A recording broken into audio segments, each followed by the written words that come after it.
My annual salary is $2.5 million. At my mother-in-law's 65th birthday dinner, he ushered my husband's mistress into the seat of honor. I didn't fight. I didn't argue. I just turned and walked away. That night, my husband called me 73 times.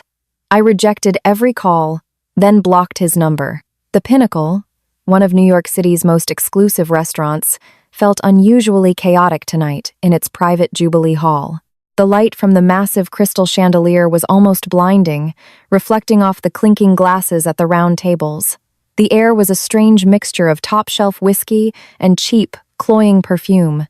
When Isabella Vance pushed open the heavy mahogany doors to the private room, the party was in full swing, with toasts being made in every corner. She wore a sharply tailored, ink-black Tom Ford suit, her feet in 7-centimeter Jimmy Choo heels, and in her hand, she carried an exquisite, polished mahogany gift box. She had just concluded a grueling 6-hour transatlantic merger meeting, and a hint of fatigue touched her features. But the powerful aura she had cultivated from years at the top of her field was undeniable. The moment she entered, the boisterous room fell silent for a beat. Well, look who it is. Our busy little workaholic, Isabella, a sharp, cutting voice, broke the silence. The speaker was Isabella's mother-in-law, Brenda Miller, the guest of honor. She was dressed in a gaudy, dark red sequin dress, a heavy gold chain draped around her neck. A smile was plastered on her face, but the displeasure in her eyes was overflowing. "Happy birthday, Brenda," Isabella said, her expression serene. She paid no mind to the sting in the woman's tone. A last-minute emergency came up at the firm. "I'm sorry I'm late." She walked toward the main table, holding the gift box. Inside was a vintage Cartier diamond brooch she had acquired at auction, an exquisite piece with a market value of $150,000, enough for a down payment on a decent apartment. However, as she approached the head table, she stopped dead in her tracks. The table had 12 seats, all occupied by the Miller family's inner circle. The seat of honor next to Brenda, the one that rightfully belonged to her as the daughter-in-law, was currently occupied by a young woman, Jessica Lynn, a new intern from her husband Daniel's department, and, according to him recently, his invaluable new protégé. At this moment, Jessica was wearing a simple white dress, her long hair draped over her shoulders, her makeup light and innocent, the very picture of a harmless, doe-eyed girl. She was carefully peeling a shrimp and placing it on Brenda's plate, their heads close together, looking as intimate as a real mother and daughter. And Isabella's husband, Daniel Miller, sat right next to Jessica. When he saw Isabella walk in, a flash of panic crossed Daniel's face. He instinctively started to stand up, but a sharp glare from Brenda pinned him back in his seat. "Isabella, honey, don't you blame me for not saving your seat," Brenda said, slowly wiping her mouth with a napkin, her voice dripping with passive aggression. "What were we supposed to do? You're such a big shot. We couldn't let a few dozen people starve waiting for you, could we? Besides," she added, looking Isabella's suit up and down, "you look like you're dressed for a hostile takeover, not a family dinner." A few stifled snickers echoed around the room. Isabella's gaze swept coldly across the main table. There were no empty seats, not even a spare chair. "Brenda, that's my seat," Isabella stated, her voice calm and devoid of emotion, yet carrying a weight that demanded to be heard. Jessica looked up as if startled, a little deer caught in headlights. Her chopsticks clattered onto the table, and her eyes instantly welled with tears. She turned a pitiful face to Daniel. "Oh, Danny, did I do something wrong? I just saw the empty seat, and Brenda asked me to sit here and keep her company. I had no idea it was Isabella's seat." She made a show of getting up, then swayed delicately, looking as if she might faint. "Oh, you sit right back down," Brenda said, grabbing Jessica's arm. She then shot a hostile glare at Isabella. "I told Jessica to sit here. She has manners. She knew it was my big birthday, and took the day off to come help me with everything.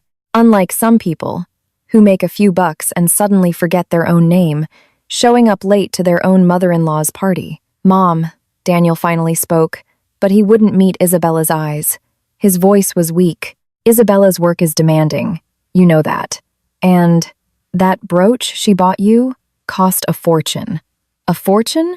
How much? Brenda scoffed, her greedy eyes darting to the mahogany box in Isabella's hand before she feigned disinterest again. Isabella, it's not me nagging you, but a woman's most important job is her family. Look at Jessica. Her salary isn't much, but she's thoughtful. She knows how to take care of people. And you? What's the point of you making over $2 million a year? I never even see you. Besides, all that money is just the good luck our family brought you. Without my son's support, would you be where you are today? A wave of profound, absurd humor washed over Isabella. Her annual salary was $2. $5 million. She was a partner at one of the most prestigious investment banks in the country, handling billion-dollar deals. In this family, from the mortgage on their luxury condo and the upkeep on their high-end cars, down to Brenda's medical bills and Daniel's designer suits and watches, which of it wasn't paid for by her? Daniel's so-called department manager position paid a paltry $60,000 a year, not even enough to cover her income tax. And now, at his mother's birthday dinner, her seat was occupied by a woman who screamed Mistress, while her husband sat by like a coward, letting his mother humiliate his wife. Daniel. Isabella ignored Brenda's tirade, her gaze piercing straight through the man. Do you have anything to say? Beads of sweat formed on Daniel's forehead. He knew having Jessica there was wrong, a blatant slap in the face to Isabella. But he didn't dare cross his mother, and he couldn't bear to see the delicate flower beside him feel upset. He stood up, forcing a smile, and walked over to Isabella, lowering his voice. Izzy, look, all our relatives are here today. Mom's getting older. She just wants a lively party. Jessica is a guest, and she came to help. It wouldn't be right to ask her to leave. How about we ask the waiter to add a chair? Or maybe you could squeeze in at the kids' table over there. Add a chair? The kids' table? Isabella stared at the man before her, as if seeing him for the first time. 2 years ago, when she married him, she was drawn to his perceived honesty, his gentle nature, his focus on family. She thought she could be the warrior out in the world while he provided emotional support at home, creating a kind of balance. Now she saw, it wasn't honesty, it was weakness. It wasn't gentleness, it was a lack of a spine. And that so-called emotional support? It was just the hypocrisy of a man living off her, yet complaining the meal wasn't to his liking. Isabella's gaze shifted past Daniel to Jessica. The young woman was hiding behind Brenda, a barely perceptible, triumphant smirk on her lips. Her eyes were full of pride. It was the posture of a victor. Suddenly, Isabella laughed. It was a dazzling, beautiful laugh, but it was bone-chillingly cold. She didn't fly into a rage and flip the table as Brenda might have expected, nor did she start a public argument as Daniel had feared. She simply nodded lightly, her tone unnervingly calm. Since Brenda feels Miss Lynn is more considerate and better suited for that seat, then let her have it. Brenda was taken aback, seemingly surprised that her usually strong-willed daughter-in-law was being so compliant. A smug grunt escaped her, finally showing some sense. Now put the gift down, and you can go sit over there. She pointed to a small, neglected table in the corner, where a few rowdy children were playing, and some distant relatives were picking their teeth. Isabella glanced down at the mahogany box in her hand. Inside was a stunning, emerald-green vintage Cartier brooch, a priceless piece. She had pulled 3 strings and owed 2 favors just to secure it for this birthday. The gift, Isabella repeated softly. She raised her hand, extending the box toward Brenda. Brenda's eyes lit up, and she reached out to take it. Well, at least you have some sense of duty. Just as Brenda's fingers were about to touch the box, Isabella flicked her wrist and simply let go. Thud. The heavy mahogany box landed squarely on the lid of the metal trash can next to the main table, making a dull, resonant sound. The entire room went dead silent. Brenda's hand was frozen in midair, the smile on her face instantly solidifying, then turning a shade of angry purple. "Oh," my hand slipped, Isabella said coolly, not a trace of apology in her voice. "But it doesn't matter. Since you think I'm such an ungrateful daughter-in-law, this gift would probably just be an eyesore for you anyway. Since Miss Lynn is so considerate, why don't you let her get you a replacement gift? Without another glance at the room full of shocked faces, she turned to leave. Isabella, what is the meaning of this? You stop right there! Brenda, finally snapping out of her shock, trembled with rage, slamming her hand on the table. Is this a rebellion? If you walk out that door today, don't you ever think of setting foot in the Miller family home again? Daniel panicked, rushing to grab Isabella's arm. Izzy, what are you doing? It's Mom's birthday. Stop throwing a tantrum. Just come back and apologize. Let go, Isabella said, stopping. She turned her head, her gaze as sharp as a razor on Daniel's hand. It was so cold that he instinctively released his grip. Daniel Miller, Isabella said, smoothing the sleeve he had wrinkled. Her voice carried clearly throughout the silent room. Have you forgotten? The Miller family home? I paid the down payment. I pay the mortgage. Even the townhouse your mother is currently living in is in my name, Isabella Vance. You don't want me to set foot in the door? She let out a short, scornful laugh, her eyes sweeping over the pale-faced Brenda and the terrified Jessica. If I want, I can have all of you out on the street tomorrow. With that, she turned, pushed open the grand doors without a backward glance, and strode out. Behind her, she could hear Brenda's hysterical curses and the sound of a plate shattering. But none of it had anything to do with her anymore. Stepping out of the pinnacle, the cool, late autumn night air hit her face. Isabella took a deep breath, feeling the toxic energy in her chest finally begin to dissipate. The valet quickly brought her black Bentley Continental around, respectfully holding the door open. Isabella slid into the driver's seat. The heavy door shut, sealing off the outside world's noise, but it couldn't block out the frantic buzzing of her phone on the passenger seat. The screen lit up and went dark, over and over. The caller ID husband seemed like a grotesque joke. Isabella didn't answer, nor did she decline the call. She just gave it a cold glance, started the car, and pressed the accelerator. The W12 engine let out a low growl, and the black car shot forward like an arrow, melting into the glittering river of New York City traffic. There was no music playing in the car, only the incessant buzzing of the phone on the leather seat, a perfect echo of Daniel's panicked heart at that moment. Isabella's long, strong fingers gripped the steering wheel, her knuckles white from the pressure. In truth, she wasn't surprised by tonight's events. She had even anticipated them. When she married Daniel 2 years ago, almost no one in her circle approved. At the time, she was known in the investment banking world as a relentless workaholic. Her salary hadn't reached its current staggering figure, but it was already dozens of times more than Daniel's. And Daniel? He was just a low-level supervisor at a large, stable corporation with a placid, almost indecisive personality. What did she see in him back then? She saw the man who would bring her a bowl of hot soup when she worked late into the night, the man who would clumsily brew her ginger tea when she had cramps. She saw, in a world full of calculation and transactional relationships, a rare piece of stability and honesty. She thought that if she were strong enough, she could shelter their home, protect this simple affection. But she was wrong. In this world, the thing that withstands testing the least is human nature. The easiest thing to lose balance is a marriage of unequals. As her career skyrocketed, her annual salary broke 7 figures, and she became the youngest partner at her firm.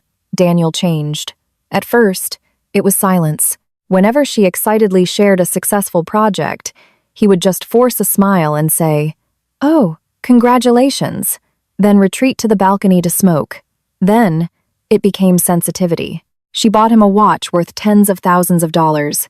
He never wore it, saying he was afraid his colleagues would say he was a kept man. She wanted to buy a bigger house. He said their current one was fine, that he didn't want to live in her charity. Finally, it devolved into vanity and a retaliatory indulgence. Isabella's thoughts drifted with the passing streetlights back to a rainy night 3 months ago. She had come home early from a business trip, hoping to surprise him. Pushing the door open, she heard her mother-in-law Brenda's hushed voice from the kitchen. "Son, don't take that Isabella so seriously. Sure, she makes money, but a woman who's too aggressive, that's bad for a man's spirit. Look at you, in front of her. Do you even feel like a man anymore?" Then came Daniel's frustrated reply. Mom, stop it. If I don't rely on her, am I supposed to pay this mortgage with my measly salary? Oh, I'm not telling you to divorce her. She's our family's cash cow. If you leave her, who's going to pay for your sister's study abroad? Who's going to buy my medication? What I mean is, it's perfectly normal for you to have a little fun on the side. A man gets beaten down at home. He needs an outlet somewhere else. In that moment, standing in the foyer, Isabella felt a chill spread through her entire body. It was that same night she found a tube of lipstick that wasn't hers in Daniel's car, along with a receipt from a cheap motel. The date on the receipt was a night Daniel had told her he was working late at the office. She didn't confront him immediately. Instead, like she was conducting due diligence for a merger, she began to observe calmly. Soon, the name Jessica Lynn surfaced. A recent college graduate, young, adoring, her mouth full of Mr. Miller, "You're so amazing," and "Mr. Miller, you're so brilliant." This cheap adoration was exactly what filled the void of masculine pride Daniel lacked with Isabella. Daniel enjoyed the material life Isabella provided, driving the luxury car she bought, living in the penthouse she owned, while seeking the vanity of being a strong man from another woman. How pathetic, and how disgusting. Isabella had given him a chance. A month ago, she had subtly probed, "How's the new intern at your company? I hear these Gen Z kids are really shaking up the workplace. You should be mindful of professional boundaries." At the time, Daniel's eyes had shifted nervously as he swore, "Oh, they're just kids. They don't know anything. I have to hold their hands through everything. It's exhausting. What boundaries could there be?" In that moment, watching his clumsy acting, Isabella's heart died completely. She didn't expose him. She just quietly accelerated her preparations for asset division and had her assistant, Maya, begin collecting evidence. She had wanted to leave this marriage with a final shred of dignity. Even if they divorced, they could part amicably. But tonight, Brenda and Daniel's actions had completely shattered her bottom line. Was that a birthday party? No. It was a meticulously planned compliance test. Brenda deliberately invited the mistress, deliberately put her in the seat of honor, all to humiliate Isabella in public. It was to tell her that in this family, no matter how much money you make, you still have to obey your mother-in-law. You still have to tolerate your husband's infidelity. You have to bow your head. If Isabella had endured it today, if she had sat at that corner table, then tomorrow, Jessica Lynn would be moving into her penthouse, sleeping in her bed, and spending her money. And that coward Daniel, standing by without a word, was probably gloating inside, wasn't he? Thrilled that he finally had two women fighting over him. Ha! Isabella let out a cold laugh and sharply turned the steering wheel. The car swerved into the underground garage of a five-star hotel. This was her long-term residence in the city, a place only her assistant Maya knew about. The car stopped, the engine cut. For a few seconds, the world was finally quiet. Then, the phone on the passenger seat began to vibrate manically again. Isabella picked it up. The screen showed 72 missed calls. As she held it, the 73rd call came through. It was Daniel again. Isabella looked at the flashing name, the last trace of warmth in her eyes vanishing. She pressed the answer key but said nothing. On the other end, Daniel's anxious and slightly exasperated voice immediately burst out. "Isabella, you finally answered. Do you have any idea how out of line you were today? Mom was so angry her heart condition almost acted up. Jessica has been crying this whole time, saying it was her fault you misunderstood. You need to come back right now. Even if you don't apologize, you need to come back and clear this up. You just walking out like that. What will our relatives think? What will they think of our family? Of me? No concern for where she was. No asking if she was safe. Only accusations. Only his pride. Only that wronged little mistress." Isabella listened quietly, a sarcastic smile playing on her lips. "Daniel," she interrupted his incessant rant, her voice terrifyingly calm. "What? Are you going to say something? When are you coming back?" Daniel paused, his tone softening slightly. "If you felt wronged, you could have come back, and I would have comforted you in private.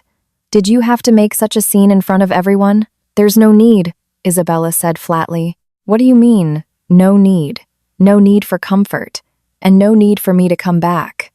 Isabella looked at her reflection in the car window. Her eyes were burning with ambition and determination. Daniel, since you're so fond of the considerate Jessica Lynn, I'll grant you your wish. That home, that bed, and your materialistic mother. I'm giving them all to you. Izzy, what are you saying? Don't be impulsive. What married couple doesn't fight? Daniel finally sensed something was seriously wrong.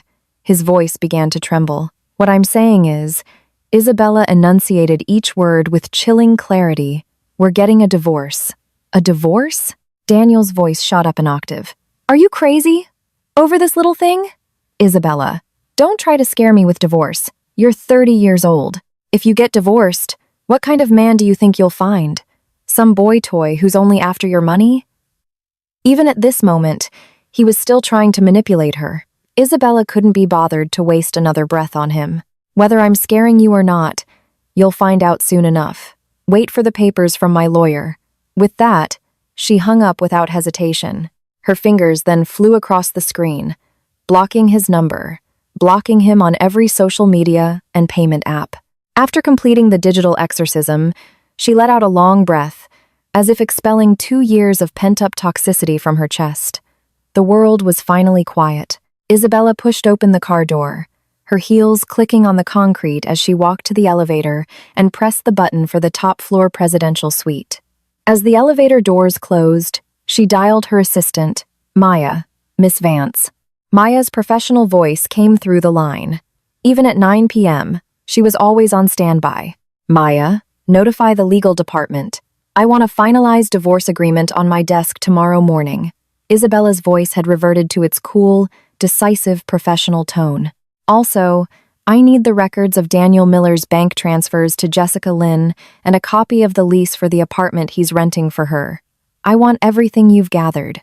Her voice was extra crisp in the enclosed space of the elevator, each word like a steel ball striking ice.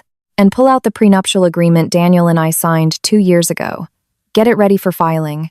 Maya was clearly stunned for a second on the other end, but her voice quickly filled with a suppressed excitement and efficiency. Understood, Miss Vance. I'm on it. I have backups of all the evidence, including the dashcam footage from his car that you asked me to save. There's a full conversation between him and Jessica Lynn. It'll be more than enough to make him suffer in court. Excellent. Isabella stepped out of the elevator, swiped her keycard, and pushed open the door to the suite. 9 a.m. tomorrow. I want all the materials on my desk. I appreciate you working late tonight. Triple overtime. Thank you, Miss Vance. It's my honor to serve you, especially on this particular task. Maya hung up faster than usual, clearly eager to start compiling the evidence that would destroy the cheating husband. Isabella tossed her phone onto the sofa and kicked off her heels, her bare feet sinking into the soft wool carpet. There were no dramatic tears, no reaching for a bottle of wine. Her professional instincts always took over in a crisis. The first priority was always to mitigate loss and launch a counterattack. She walked to the floor-to-ceiling window, looking down at the sprawling, glittering expanse of New York City. Many people thought she was a fool in love for marrying down to Daniel. The truth was, she was just too busy to cultivate a relationship with an equal. She thought finding a simple man would mean a peaceful home front, but since the simple man had decided not to be so simple, it was time to replace him. As for the assets, a scornful smile touched Isabella's lips. As a veteran investment banker, she had set up the most rigorous asset protection for herself long before the wedding. A family trust, offshore accounts, and a prenuptial agreement so detailed it even specified the division of post-marital asset appreciation. Daniel thought her $2.5 million salary was marital property. In his dreams, the vast majority of her income, in the form of consulting fees and bonuses, went into a sole proprietorship registered under her name. While she paid for all their household expenses, that was consumption, not asset accumulation. What Daniel stood to get from the divorce was probably just a few pieces of antique furniture he didn't even know the value of. Buzz. The phone on the sofa vibrated again. This time, it was her best friend, Chloe. Isabella answered, and before she could speak, Chloe's signature vibrant laughter burst through the phone. "Babe, I heard you went to the pinnacle and absolutely demolished that psycho mother-in-law of yours and her little green tea side piece. And you blocked Daniel? Is it true? If you've really seen the light, I'm popping the champagne right now. News travels fast, Isabella said, walking to the minibar and pouring herself a glass of water. It's true. I'm filing for divorce. Hell yes! Beautiful, Chloe practically shouted. I've been saying that freeloader Daniel wasn't right for you forever. Lives off you, and still dares to give you attitude? And his mother is a total monster. Divorce him. Absolutely. Do you need a lawyer? You can borrow my firm's entire legal department. The best divorce attorneys in the city. Take your pick. No need. My team is more than capable, Isabella said, taking a sip of water, her expression softening. But I do need a favor. Anything. Name it. Spread a rumor for me, Isabella said, her eyes narrowing as she watched the flowing headlights below. Say that Isabella Vance is struggling with family issues, and it might be affecting her performance on Project Olympus. Chloe paused, then understood.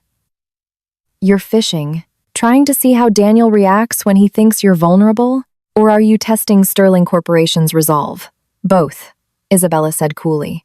And it might also draw out a few other rats hiding in the woodwork. After hanging up, Isabella didn't rest. She opened her laptop, the blue light of the screen reflecting on her beautiful but cold face.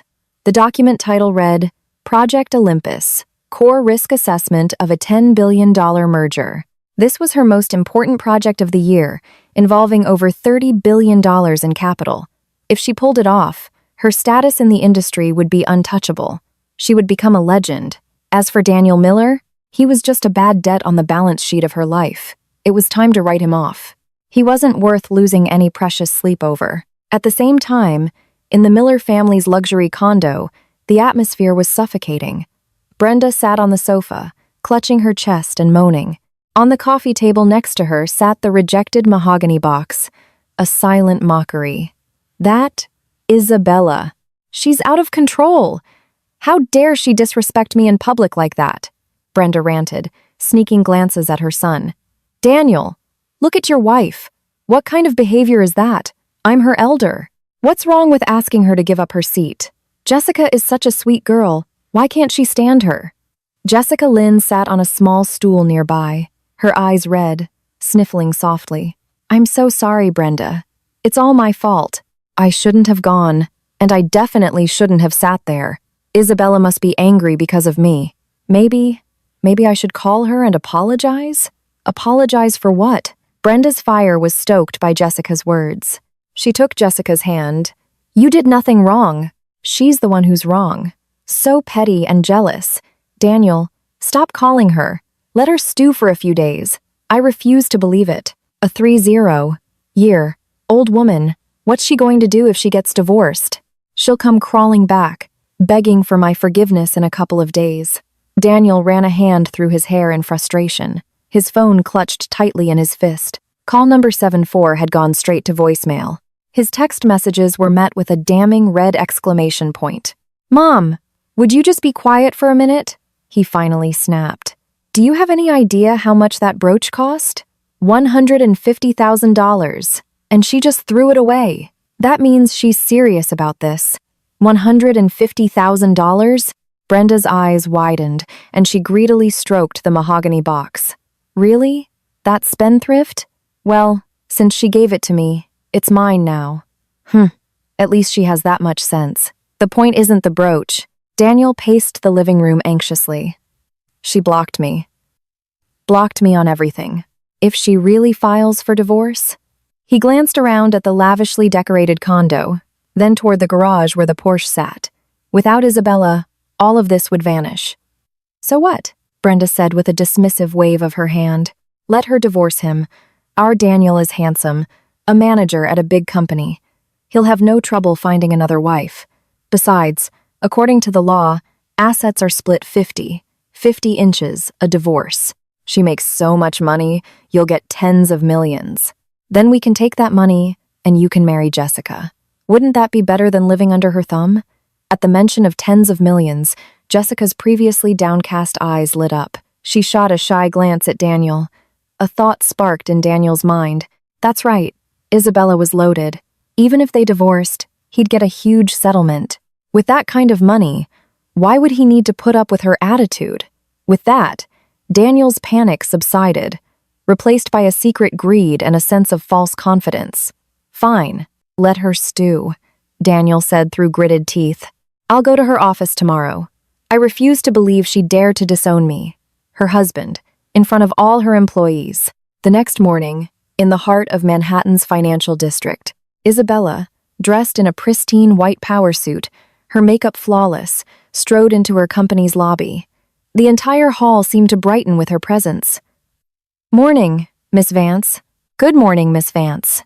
Employees stopped to greet her, their eyes filled with awe.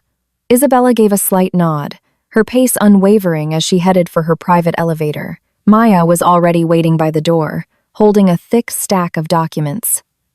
Miss Vance, here is everything you asked for, Maya said in a low voice, handing over a blue folder.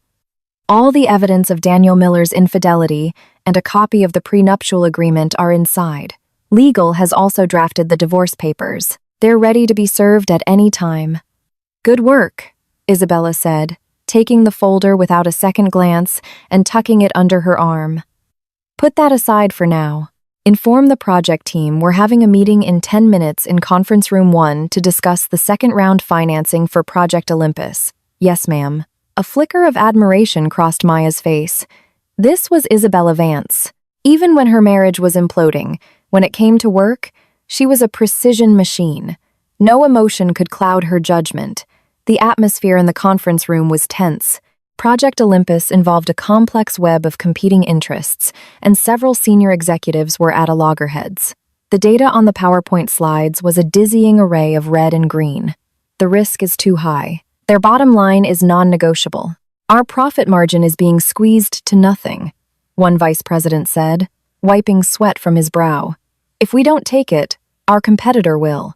We'll lose 3% of our market share, another director countered. Amid the arguments, Isabella remained silent, a pen in her hand, her eyes fixed coldly on the K-line chart on the big screen. Suddenly, the pen in her hand stopped. Click, a soft, sharp sound. The conference room instantly fell silent. Increase the discount rate on the cash flow projection in the third spreadsheet by 0.5%, Isabella said, her voice quiet, but carrying an authority that could not be questioned. Also, I want a deep dive into the hidden debts of the target company's subsidiaries. Focus on 3 specific overseas remittances they made this quarter. The team was momentarily stunned. Then their fingers flew across their keyboards. 2 minutes later, the vice president gasped. My God, Miss Vance, you're a genius. Using your calculation, their valuation is inflated by a full $2 billion. And those 3 remittances are indeed suspicious. They look like related party transactions. The room erupted in a murmur of awe. The way everyone looked at Isabella shifted from respect to outright worship. With just one glance, she had seen through the deception hidden within a multi-billion-dollar project. This was what a $2.5 million salary bought you. Isabella closed her folder and stood up. Redo the proposal. Drop our offer by 15%. If they refuse, let them know that Sterling Corporation is also very interested in this project. I think they'll know what to do. With that, Isabella walked out of the conference room, followed by the admiring gazes of her team, the sound of her heels on the marble floor firm and decisive. Back in her office, before she could even have a sip of water, the internal line from the front desk rang. Miss Vance, we have a problem. The young receptionist's voice was panicked. There are some people downstairs making a huge scene. They say they're your family and are demanding to see you. Security can't stop them. The older woman she's lying on the floor and rolling around. Isabella's grip on the phone tightened, her eyes instantly turning to ice. Family? Is it an older woman in a tacky, sparkly dress? A younger woman? And a man in glasses? Yes, that's them. The receptionist was on the verge of tears. The old woman has a megaphone and is yelling that you're ungrateful, driving your mother-in-law to her death and trying to ruin your husband. It's lunchtime and a huge crowd has gathered. People are filming. Isabella let out a cold laugh. So they came.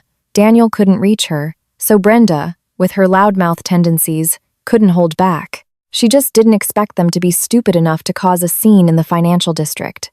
What did they think this place was? A flea market where throwing a tantrum would get them their way. Stay calm.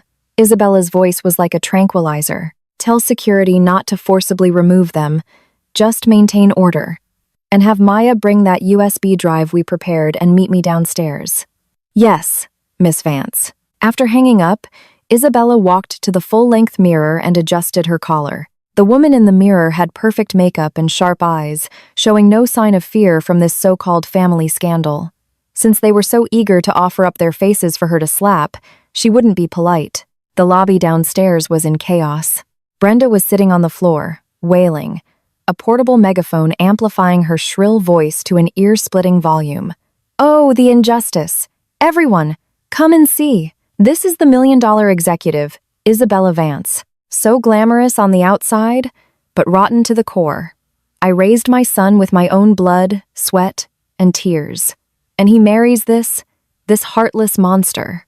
She's out fooling around with other men, and now that she's found someone new, she wants to throw her husband away. She's trying to kick us, a poor widow and her son, out onto the street. Daniel stood nearby. Although embarrassed, the thought of the tens of millions in assets his mother had mentioned kept him playing his part, his face a mask of weary sorrow. Jessica, for her part, played the role of the wronged young woman perfectly, supporting Brenda and dabbing at her eyes for the crowd. Brenda, please don't cry. Think of your health. Isabella is probably just confused right now. She's so successful. She must look down on simple people like us. The crowd of onlookers grew, their whispers turning into a verdict. Wow, isn't that Isabella Vance, the investment banking goddess? I can't believe she's like that in private. You really can't judge a book by its cover. Trying to kick out her mother-in-law? Look how pitiful that old woman is. Guess being a trophy wife to a powerful woman isn't so easy. The tide of public opinion was turning in Brenda's favor. Just then, the automatic glass doors of the lobby slid open. A crisp clicking of heels cut through the noise. Isabella emerged, flanked by 4 security guards and her assistant, Maya. She stood, silhouetted against the light, her posture erect, her presence so commanding that the surrounding chatter instantly died down. Seeing Isabella, Brenda's energy surged. She scrambled up from the floor and tried to rush forward. Isabella, you heartless creature, you finally decided to show your face. Everyone, look! This is the homewrecker! Before she could get close, 2 tall security guards blocked her path like twin towers. Ma'am, please compose yourself. Isabella stood on the top step, looking down on the trio as if they were insignificant clowns. Compose myself? You have the nerve to talk to me about composing myself? Brenda shrieked, jumping up and down. You're out there with another man, trying to divorce my son, and trying to take all the money. Has your conscience been eaten by a dog? I'm telling you, if you don't give us an explanation today, I'm not leaving. Daniel also stepped forward, feigning a look of deep pain. Izzy, I know you're under a lot of pressure at work, and I've always been patient with your temper. But on Mom's 65th birthday, you just walked out in front of everyone. That really hurt her. Even if you found someone else, we could have sat down and talked about it. Why do you have to be so cruel? His words expertly painted Isabella as ill-tempered, unfilial, and unfaithful, pouring gasoline on the fire. The crowd of onlookers gasped, their gazes toward Isabella now filled with contempt. Isabella was so angry she almost laughed. She scanned the crowd, her eyes finally landing on Daniel's hypocritical face. Daniel, you know what they say about liars? You should be careful your tongue doesn't rot. She turned slightly, nodding to Maya. Since everyone is so interested in the truth, let's give them a show. Maya stepped forward, holding a tablet connected to the massive outdoor LED screen on the building's facade.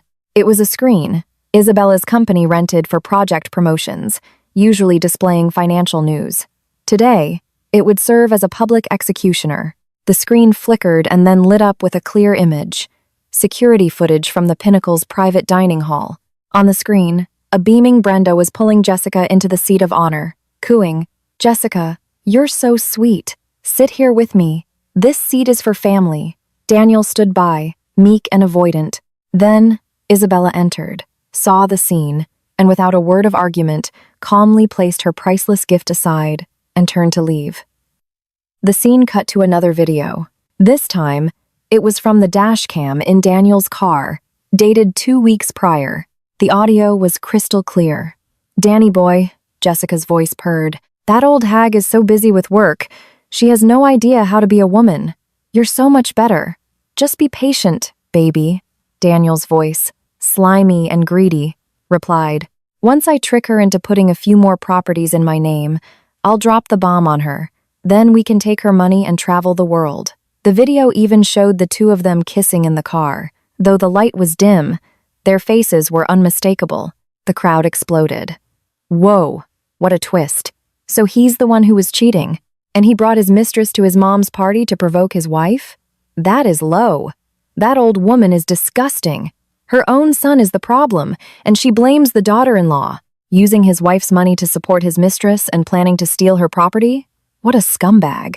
The onlookers who had just been sympathizing with Brenda now turned on the trio with fury. Some were even rummaging in their bags for something to throw. Brenda was completely stoned. She never imagined Isabella would have such damning proof, let alone have the guts to display it in public. It's fake. It's photoshopped," she stammered, waving her hands frantically. "Don't believe her. She works in finance. With money, she can fake anything." "Fake?" Isabella gave a cold smile and took a stack of printed bank records from Maya, tossing them into the air. The A4 sheets fluttered down like snowflakes, landing at the feet of the crowd. "These are the transaction records from the past 2 years of Daniel Miller using his position to embezzle our joint funds, to buy luxury goods, rent an apartment, and even pay for plastic surgery for Jessica Lynn." Isabella's voice rang out, clear and powerful. "Every single transaction is stamped by the bank. Feel free to verify them." Someone picked up a sheet. "My God, he spent $5,000 in 1 month. The memo says, 'For baby's new bag.' How much does this guy even make a month?" Daniel's face was as white as a sheet. His knees buckled, and he almost collapsed. It was over. Completely over. His reputation, his job, his entire foothold in this city, all of it crumbled in that instant. Jessica was even more terrified, desperately trying to hide her face with her purse, afraid of being recognized and doxxed online. Isabella walked down the steps, her heels clicking like a countdown to Daniel's doom. She stopped in front of him, her eyes as cold as ice. "Daniel Miller, my annual salary is $2.5 million. Do I need to cheat on you to get what I want? You, on the other hand, use my money to support your mistress, and then try to frame me. Do you have any shame?" Daniel's lips trembled. He couldn't utter a single word. Isabella then turned to the still-shaking Brenda. "You say I'm unfilial? That brooch was worth $150,000. I had it specially blessed. Since you feel I'm so ungrateful, fine." She turned to her assistant. "Maya, contact the auction house. We're retrieving the gift. It hasn't been officially transferred, and it was purchased with income from my premarital assets." You wouldn't dare," Brenda shrieked at the thought of losing the brooch. It was her nest egg for the rest of her life. "Watch me," Isabella said coldly. "Furthermore, I've already filed a lawsuit for slander, public disturbance, and potential bigamy. The 3 of you can wait for your subpoenas." With that, Isabella gave the trio of clowns no further attention. She turned to the security guards. "If they cause any more trouble, call the police immediately. And save a copy of this surveillance footage. It will make for excellent evidence in court." "Yes, ma'am," the guards responded in unison. Isabella, with Maya in tow, turned and walked back into the building, leaving a decisive and powerful silhouette for the crowd. Behind her were the sounds of the onlookers' insults raining down on the Miller family and Brenda's desperate wails. Back in her office, Maya's face was flushed with excitement. "Miss Vance, that was brilliant. You should have seen the look on that old woman's face at the end, like she'd swallowed a fly. The video has already gone viral online. Public opinion is completely on your side." Isabella sat down in her large executive chair, her expression still calm. This was an expected victory, Nothing worth celebrating excessively. This is just the beginning, Isabella said, opening her laptop and pulling up the Project Olympus file. For someone like Daniel, losing his reputation and money was a fate worse than death. But it wasn't enough. Her fingers tapped a few keys, sending an email. Maya, schedule a meeting for me with the CEO of Daniel Miller's company. Tell him I'm interested in discussing a potential business partnership. But first, I'd like to understand their corporate policies on employee ethics and risk management. Maya froze, then understood instantly, a glint in her eye. Understood, Miss Vance. This is what they call kicking a man when he's down. Miss Vance, you are truly ruthless. Daniel's company was a small firm that depended on a few large clients. If they found out Daniel had offended Isabella Vance, a titan of industry, and was embroiled in financial and moral scandals, they would have no choice but to fire him to protect themselves. Just do it. Isabella waved her hand, her focus already back on the dense data on her screen. In this world of high stakes, mercy was the greatest form of cruelty to oneself. Since Daniel chose betrayal, he had to be prepared to face the devastating consequences. Downstairs, the crowd finally dispersed. Daniel sat on the edge of a planter, completely devastated, his tie askew as if he'd been in a fight. Brenda was still muttering curses nearby. That damn Isabella, how can she be so heartless? My brooch, my money. Jessica stood to the side, looking at the pathetic mother-son duo, the disdain in her eyes no longer concealed. She had thought Daniel could handle Isabella, or at least secure a massive settlement. Now, not only was there no money, but she was caught in the scandal. Several colleagues had already texted her, asking if she was the shameless mistress in the video. Her reputation at the company was ruined. Daniel, you said you could handle her, Jessica finally shrieked. Now look, the whole world knows I'm a mistress. How am I supposed to show my face anywhere? Daniel shot up, his eyes red and glaring at her. You have the nerve to blame me? If you hadn't insisted on sitting in that seat at the dinner, would any of this have happened? My fault? Jessica pointed at herself in disbelief. Your mother made me sit there. It's because you're useless. You can't even control your own wife and needed me to prop you up. Now that things have gone wrong, it's my fault? Shut up. Daniel stood up and raised his hand as if to strike her. You hit me. I dare you to hit me, Jessica said, thrusting her face forward. Daniel Miller, if I happen to be pregnant with your child, you'll regret this for the rest of your life. The mention of a child, even a fabricated one, made Daniel's hand freeze in midair.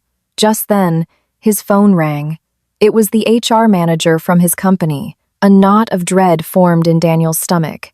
He answered with a trembling hand. Daniel Miller. In light of your serious personal misconduct, which has caused severe negative impact to the company's reputation, the board has decided to suspend your employment, effective immediately. Return to the office to hand over your work. Also, we will be conducting a full audit of all accounts you have managed. The call ended with a dull click. Daniel's hand went slack. The phone fell to the pavement with a crack, the screen shattering. Suspension, audit. It was over. The fake invoices he had filed to reimburse Jessica's expenses, they would never hold up under scrutiny. If proven, that was embezzlement. That was jail time. An unprecedented wave of terror washed over Daniel. His legs gave out, and he collapsed onto the ground, his eyes vacant. Not far from him, Jessica watched this scene unfold, her eyes darting around rapidly. Daniel was clearly finished. She had to find a way out for herself. That USB drive might have another use, she thought. Jessica stared at Daniel's slumped figure, the last shred of affection in her eyes rapidly cooling, replaced by cold calculation. She felt the backup USB drive in her purse. It was her insurance policy, kept in case Daniel ever tried to dump her. It contained all the evidence of his affairs over the past year using his corporate card to please her, taking kickbacks, all of it.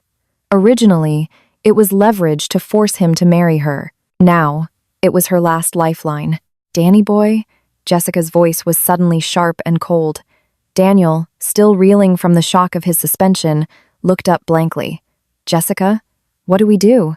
The company is going to audit the books. Those invoices were signed by you. What do they have to do with me? Jessica took a step back, crossing her arms and looking down at him. Daniel Miller, your job is gone. The house belongs to Isabella. What do you have left? A mountain of debt. Daniel was stunned, unable to believe this was the same sweet, helpless girl who used to adore him. Jessica, what are you saying? We're in this together. Who's in this with you?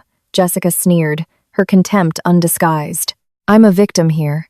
An innocent young woman deceived and emotionally manipulated by her married boss. Since you can't give me a future, let's settle the present. She held out her hand. Over the past year, I had an incident for you. Emotional distress, plus damages for my wasted youth. A total of $50,000. Give me the money, and I disappear. I won't bother you again. Brenda, who had been listening in a daze, shot up as if electrocuted at the mention of money. $50,000? You shameless little tramp. Are you crazy? You seduced my son, and now you want money? I'll kill you. Brenda lunged at her, but Jessica dodged her easily. No longer playing the victim, Jessica pulled a tiny recording pen from her purse and waved it. Save your energy, old woman. I also have recordings of Daniel using company funds to buy you that massage chair and pay for the repairs on your old house.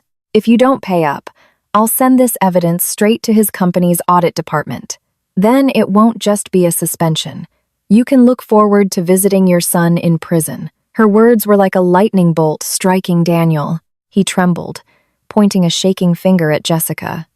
You were planning this all along? What could I do? A woman like Isabella Vance is too powerful.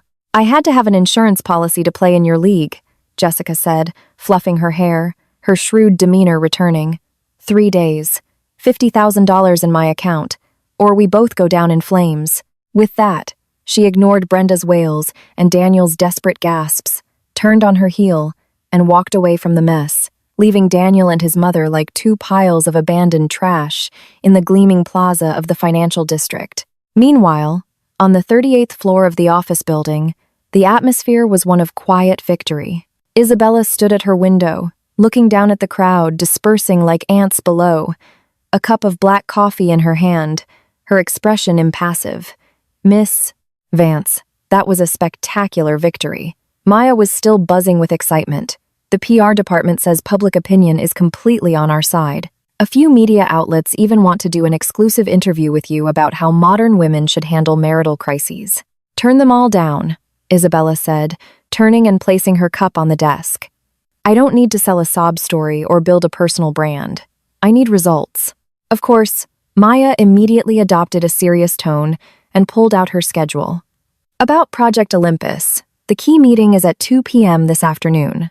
It was originally scheduled with the vice president of Sterling Corporation, but we just received notice that the CEO, Alexander Sterling himself, will be attending. At the mention of that name, Isabella's hand, which was flipping through a file, paused. Alexander Sterling, the legend who had returned from Wall Street. Known for his ruthless methods and unparalleled vision, he had tripled Sterling Corp's market value in just 3 years. Rumor had it he was cold and difficult to work with, but had immense respect for those with proven talent. Alexander Sterling is coming personally? Isabella raised an eyebrow. It seems he's very serious about this project. Yes. And Maya hesitated, then lowered her voice.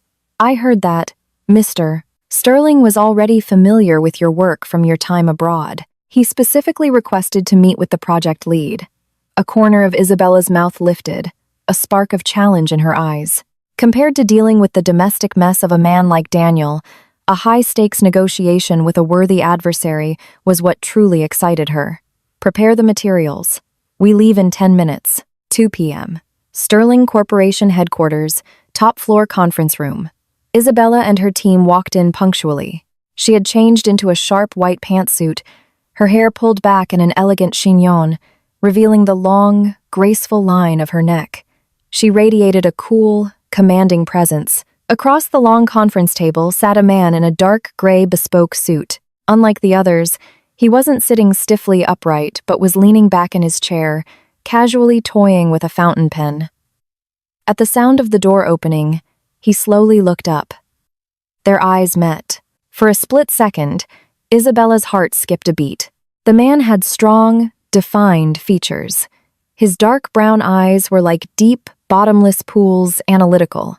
But as they met hers, a faint, almost imperceptible smile touched their corners. "Miss Vance, a pleasure to finally meet you," Alexander Sterling said, standing up and extending a hand with gentlemanly grace. "Mr. Sterling." "Likewise," Isabella replied, shaking his hand. His palm was broad and dry, the grip firm and respectful. Once the meeting began, Isabella demonstrated the absolute mastery that made her a top-tier partner.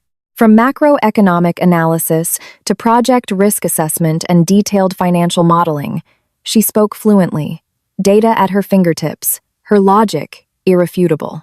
She deftly handled several pointed questions from the Sterling team, even turning the tables by pointing out flaws in their existing proposal. The only sounds in the room were her clear, strong voice and the rustling of papers.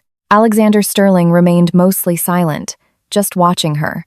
His gaze was focused and deep, not like he was observing a business partner, but like he was admiring a rare masterpiece. As the meeting drew to a close, Isabella closed her file and looked confidently at the head of the table. "Mr. Sterling, that is our proposal. I believe you will not find another firm in this city better equipped to handle Project Olympus." A brief silence fell over the room. All eyes turned to Alexander, awaiting his final decision. He set down his pen, a slight smile on his lips. Miss Vance's proposal is indeed impeccable. However, his tone shifted, his gaze becoming more meaningful. "I've heard that you're currently dealing with some personal matters. I need to know if this will affect the project's timeline. Sterling Corporation cannot afford to have a partner who is distracted by domestic issues." Isabella's eyes narrowed. Was he questioning her professionalism or testing her limits? The atmosphere in the room froze. Maya clutched her pen nervously, but Isabella just smiled, a light, unfazed expression on her face. "Mr. Sterling, your information is correct, but I'd like to offer a clarification. I'm not dealing with personal matters. I'm liquidating a bad asset." She looked directly into his eyes, her gaze unflinching. Just as a successful project requires divesting from non-performing assets, so does a successful life. A timely write-off is essential for future growth. As for whether it will affect my work, she gestured to the flawless presentation on the screen. "I believe the last 90 minutes have already given you the best possible answer." The appreciation in Alexander's eyes deepened. "An asset liquidation. Well said." He began to applaud. "Miss Vance, you truly live up to your reputation. It will be a pleasure working with you." Following his lead, the room erupted in thunderous applause. Isabella let out a quiet breath, the tension finally leaving her shoulders. After the meeting, as Isabella was about to leave, Alexander stopped her. "Miss Vance, if you're not busy, perhaps we could have dinner tonight. There are a few details I'd like to discuss one-on-one." Isabella's first instinct was to refuse, but considering the deal had just been made, she knew relationship management was crucial. She nodded. "I would be honored." Meanwhile, on the other side of the city, Daniel Miller was hitting one dead end after another. To scrape together the $50,000 for Jessica's blackmail payment, he had called every friend in his contact list. "Hey, Mark? It's Dan. Listen, I'm in a bit of a tight spot. Could you maybe lend me?" Click. "Hey, Steve, remember that project last year? I really helped you out." "Dan, you know how the market is, man. I'm strapped myself. Gotta run." The so-called friends who had been so eager to drink with him and slap him on the back now avoided him like the plague after hearing he'd been suspended and had crossed Isabella Vance. This was reality. Daniel sat in a dimly lit, rented room, too afraid to go home and face Brenda's nagging. He stared at the endless stream of payment reminders on his phone, desperately pulling at his hair. His credit cards were maxed out. Payday loan apps rejected him. Was he really going to wait for Jessica to report him and end up in jail? Just then, his phone buzzed. It was a new friend request on a messaging app. The profile picture was black. The note just said 2 words, "Revenge." On a strange impulse, Daniel accepted. A message immediately came through. "Do you want revenge on Isabella Vance? Do you want to take back what's yours?" Daniel's fingers trembled as he typed back, Who is this? The reply was swift. The enemy of my enemy is my friend. I know Isabella is having dinner with the CEO of Sterling Corporation at Cloud9 tonight. This is your last chance. Either beg her for forgiveness or destroy her. An image followed. It was a photo of Isabella and Alexander Sterling walking out of an office building side by side. They looked like a perfect power couple. Alexander was even holding a car door open for her. The image stabbed at Daniel's eyes. Jealousy, rage, and bitterness churned in his chest, twisting his face into a grotesque mask. Why? Why was his life in ruins while this woman could just move on to a bigger, better prize without a second thought? You forced me to do this, Isabella. Daniel stared at the screen, a crazed light in his eyes. He fumbled in a drawer and pulled out a box cutter he used for opening packages. He slipped it into his pocket, pulled on a baseball cap, and melted into the night. At Cloud9 Restaurant, the soft melody of a violin filled the air. It was one of the city's top French restaurants, boasting a spectacular view of the river. Alexander was gracefully cutting his steak, making casual conversation. I hear you're a connoisseur of fine wine, Miss Vance. I happen to have a few excellent bottles of Romanée Conti in my cellar. I'll have them sent over for you to sample sometime. Isabella took a sip of red wine and politely declined. That's very generous of you, Mr. Sterling, but I couldn't possibly accept.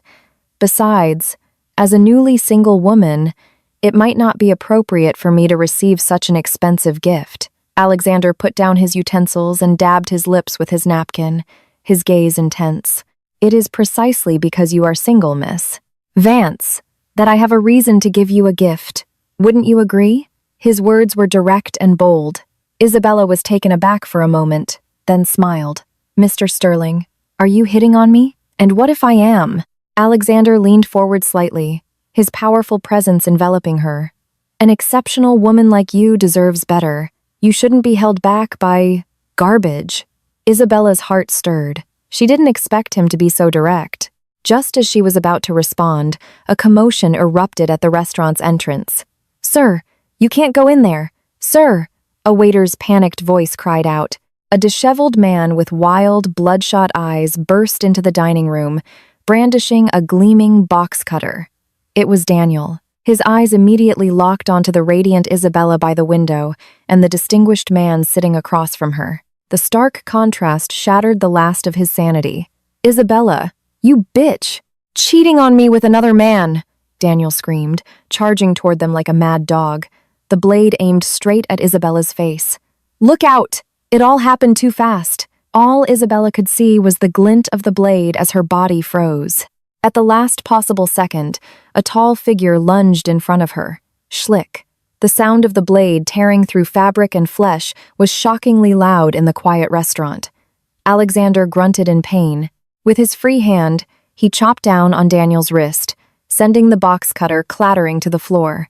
Then, he kicked out, sending Daniel flying into a neighboring table, shattering bottles and glasses. Security! Call the police! Alexander roared, his voice filled with an uncharacteristic fury. Isabella, still in shock, looked up. Blood was rapidly soaking the sleeve of Alexander's white shirt, a terrifying splash of red. Mr. Sterling, you're hurt! Isabella's face was pale as she rushed to support him, but Alexander seemed oblivious to the pain. He used his other arm to shield her protectively. Are you hurt? Did he get you? He asked, his eyes filled with urgent concern. Looking into his eyes, Isabella's heart, which had long since hardened into steel, trembled violently. Daniel, pinned to the floor by security, saw this and let out a desperate, crazed laugh. Ha ha ha! You care about him, Isabella. You actually care about another man. You cheated too. You're just like me. You're dirty too. Isabella turned her head, her gaze on the man on the floor as cold as if she were looking at a corpse. If there had been any lingering pity for their past, Daniel had just personally destroyed it. You had your chance to walk away. You chose this path. This was no longer just about a divorce. This was attempted assault. Daniel, I hope you enjoy spending the rest of your life in a prison cell. 10 minutes later, the wail of police sirens pierced the night outside Cloud9. Several armed officers stormed the restaurant and subdued the still screaming Daniel. The cold click of handcuffs sealed his fate. "Let me go! I'm her husband! This is a domestic dispute! You can't arrest me!" Daniel struggled, his face pressed against the cold marble floor, his features twisted in a demonic grimace. "Isabella, you venomous snake! You'll rot in hell!" Isabella stood by, watching coldly, not even deigning to look at him directly. She turned, her focus entirely on Alexander's bleeding arm, her voice trembling slightly. "Maya, coordinate with the police. Provide the security footage. I'm pressing charges for attempted murder. And call an ambulance. Now! No need for an ambulance. It'll be too slow," Alexander said. Though his face was pale, he was remarkably calm. He gently patted Isabella's shoulder with his uninjured hand. "My driver is downstairs. We'll go to the nearest private hospital." Isabella pressed her lips together, then, without a word, supported his good arm. "I'm coming with you." In the emergency room, the air smelled of antiseptic. A doctor cut away Alexander's shirt sleeve, revealing a gash nearly 4 inches long. The wound was deep, the flesh torn open. Isabella stared at the gruesome injury, her breathing hitched. Her heart felt as if it were being squeezed by an invisible hand. If that blade had struck her face, the consequences were unthinkable. "This is going to sting, Mr. Sterling." "It needs stitches," the doctor said, wincing in sympathy. But Alexander didn't even flinch. His eyes were fixed on Isabella, who stood beside him, pale and trembling. He managed a faint smile. "Miss Vance, don't look like I'm about to lose a limb. A small cut in exchange for your safety." "It's a bargain." Isabella's head snapped up, her gaze meeting his deep, sea-like eyes. There was no self-congratulation, no calculation, only a frank sincerity and palpable concern. "Alexander," Isabella took a deep breath, her voice hoarse. "Why would you do that? That was a knife, not a toy." For a moment there, Daniel really meant to kill me. Alexander looked at her, his expression softening. "If I had stopped to think, to weigh the pros and cons, perhaps I wouldn't have. But in that moment, it was instinct. Instinct." The word struck Isabella's heart with force, creating a crack in the fortress she had built around it. In her marriage, Daniel was always the one hiding behind her, needing her protection. Faced with trouble, he would retreat. Faced with blame, he would deflect. She had grown so used to being the soldier on the front lines that she had forgotten she, too, could be protected. Just then, Maya rushed in, breaking the delicate atmosphere between them. "Miss Vance, Mr. Sterling." She glanced at Alexander's bandaged arm with respect, then reported, "Daniel Miller is in custody." The police reviewed the surveillance video. "Given that he aimed for your face and neck, they're classifying it as attempted murder. Even with the best lawyer, he's looking at a minimum of 10 years. She paused, a look of disgust on her face. Brenda Miller and Jessica Lynn are at the police station, making a scene, claiming Daniel has a history of mental illness and trying to get him released. Brenda also tried to force her way into the hospital to beg you for mercy but was stopped by security. Isabella let out a cold laugh, a murderous glint in her eyes. "Mental illness? How creative. Tell my lawyers I will not accept any form of settlement. As for Brenda, if she harasses me again, have her charged with public disturbance and locked up with her son." "Understood," Maya nodded, then looked at Alexander. "Mr. Sterling, thank you for what you did tonight. The signing ceremony for Project Olympus was scheduled for tomorrow morning. Given your injury, perhaps we should postpone it?" "No postponement," 2 voices said at once. Isabella frowned at Alexander. "You have 12 stitches. The doctor said you need to rest. This is no time to be talking about work." But Alexander was firm. Project Olympus involves multiple stakeholders. A single day's delay introduces more risk. "Besides," he said, looking at Isabella meaningfully, "it was my left arm. My right hand is perfectly fine for signing. More importantly," his gaze deepened, "I don't want anyone to think that Isabella Vance's business partner would back down over a little incident like this. I want all of New York to know. Sterling Corporation is your staunchest ally." Isabella was stunned. Even while injured, his first thought was of her professional standing and the project's stability. This sense of partnership, of being equals fighting side by side, was something she had never experienced. After a moment of silence, Isabella relented, though her tone was still firm.